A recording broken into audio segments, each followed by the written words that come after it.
PT está andando para um lado desde as últimas eleições municipais e que tem feito mais alianças, né, com outros partidos de esquerda, mas se entende também justamente por essa falta de nomes que a gente vê hoje. Se a gente for falar quem seria um sucessor do presidente Lula, não se tem um nome forte até então. O nome do Haddad foi destruído internamente pelo próprio PT em relação a isso, né?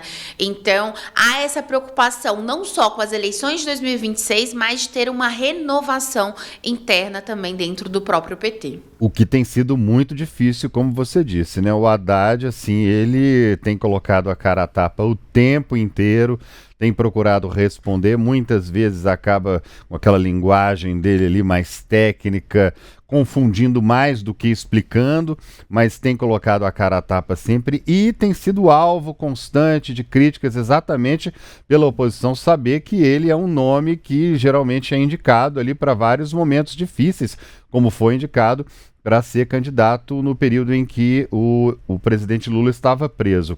Agora, essa crise só se agrava dentro do partido, né? Inclusive, voltando a falar sobre a questão das eleições, pela decisão da Justiça, o PT tem que tomar todas as medidas necessárias para garantir que a deputada Dandara concorra em igualdade de condições com os outros candidatos. Esse impasse, mais uma vez, naturalmente mostra a fragilidade dentro da esquerda, assim como há fragilidade dentro da direita, que não consegue ainda saber quem é a pessoa que vai concorrer à presidência no ano que vem.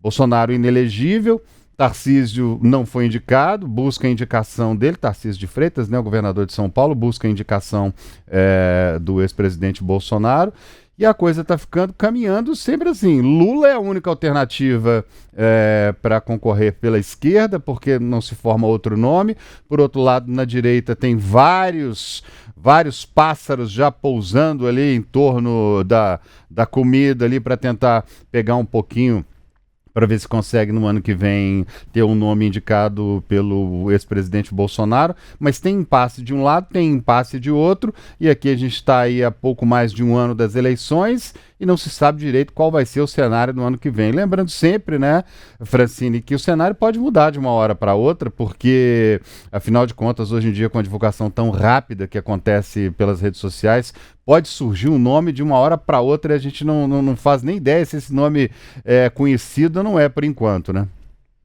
Exemplo disso foi na primeira eleição de Romeu Zema, né? O governo de Minas Gerais, todo mundo dava como certa aí uma vitória. Primeiro que ele nem chegaria ao segundo turno, ele chegou, depois ninguém dava como certo de que ele venceria. Ele venceu o Antônio Anastasia do PSDB, que na época era considerado aí como o principal partido, né? Então a gente tem sim esses recortes, e como você disse, né?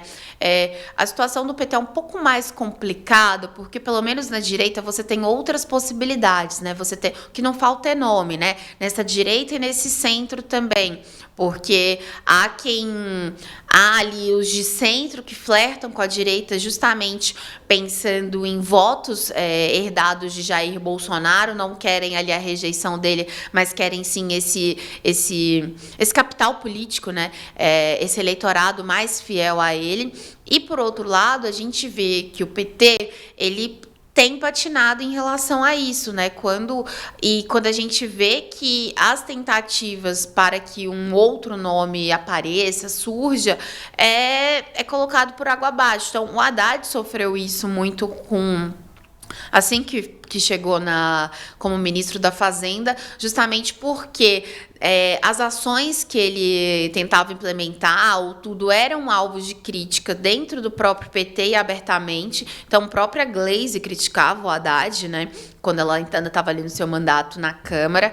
E, por outro lado, dentro do próprio governo. Então, quando Haddad teve ali que fazer o congelamento, né, e pastas mais sociais, como o Ministério do Desenvolvimento Social, social, saúde, enfim, a educação seriam atingidas e foi, digamos que, alvo do próprio Fogo Amigo. Então, hoje se fala muito mais de outros nomes de outros partidos que o Lula poderia apoiar, como, por exemplo, de João Campos, né, prefeito de Recife pelo PSB, e de Guilherme Boulos, do PSOL de São Paulo, né, que teve o apoio do PT na corrida eleitoral à Prefeitura de São Paulo no ano passado, né, em 2024. Então, há esse vácuo hoje dentro do próprio PT em relação a essas lideranças.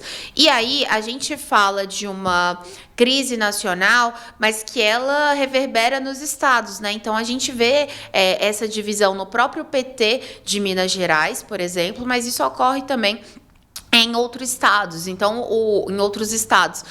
o PT ele é realmente conhecido como um partido também que é difícil de chegar nesse meio termo, no que talvez alguém sempre sai perdendo, né? Mas no que vai ser bom para o projeto de partido. Então, para 2026, há sim essa dificuldade. E se dentro do partido já está complicado, a coisa piora quando a gente olha o retrato que a gente tem hoje do governo federal, enfrentando crises na área, seja com essas questões de IOF, de PIX, o próprio Haddad sendo chamado de taxa Haddad, como também com questões relacionadas ao aumento, né, do preço dos alimentos. O governo sofre muitas derrotas no Congresso Nacional, então tudo isso colabora para que essa situação seja ainda mais complicada.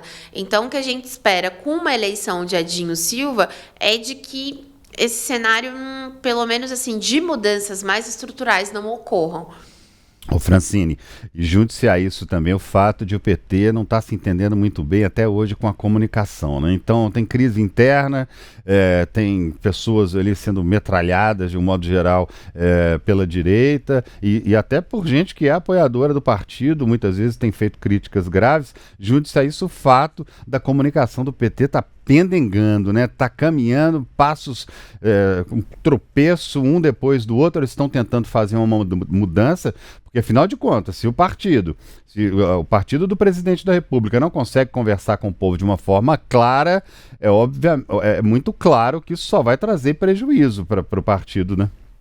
E tem uma questão que aí, quando a gente separa, né, essa questão da comunicação do PT e a comunicação do governo, só que elas andam juntas de determinado jeito, né? Enquanto o PT, por muitas vezes, quer uma comunicação, digamos que mais aguerrida, mais crítica e parecida com o que se fala, com o que se faz o PL, por exemplo, o governo, ele também patina em relação a isso, né? Aí falando de governo federal, né? Quando o Sidônio Palmeira assumiu lá em janeiro de 2020, deste ano, né, de 2025, no lugar de Paulo Pimenta, a ideia era que não fizesse era mudar a comunicação do que ele chamou de comunicação analógica, né?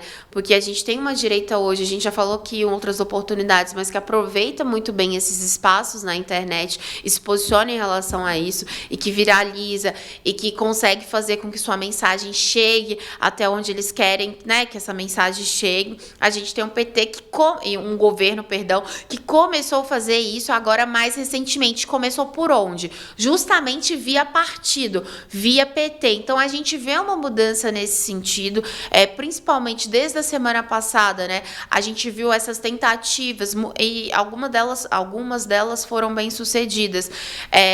De um PT colocar ali justamente a questão, dividir a conta, né, com o Congresso Nacional, com Hugo Mota, por exemplo. Então, hashtags como Hugo nem se importa, Congresso contra o povo, algumas desses tipos, o PT conseguiu fazer com que isso subisse, e muito em função de quem? Buscar uma comunicação mais orgânica do ponto de vista em buscar influenciadores de esquerda para levar essa mensagem, justamente porque dentro do próprio PT isso não estava dando. Então, trouxeram essas pessoas de fora. Então, o que a gente tem visto nas redes sociais do PT PT também, ultimamente, é o uso maior da inteligência artificial, assim como a própria direita faz, uso de memes e tudo, para tentar fazer com que a mensagem chegue. E é importante, né, separar isso, porque o governo federal tem um modo de fazer comunicação, ele não pode agir como um partido. Então, o PT, nesse instante, assume esse papel de um maior protagonismo em busca dessa comunicação mais assertiva, ou melhor, uma comunicação que faça uma frente à direita. Então, o PT testou, deu certo, e a tendência é de que continuem com isso, mesmo que com um atraso aí de alguns anos em relação à direita. Mas tanto o PT como o próprio governo federal, eles precisam fazer esses ajustes para, enfim, para conseguir fazer essa mensagem chegar. Porque quando chegar em 2026 também, vai ser meio que tudo é a mesma coisa. Então, precisa ajustar esse sinal, essa frequência agora, né?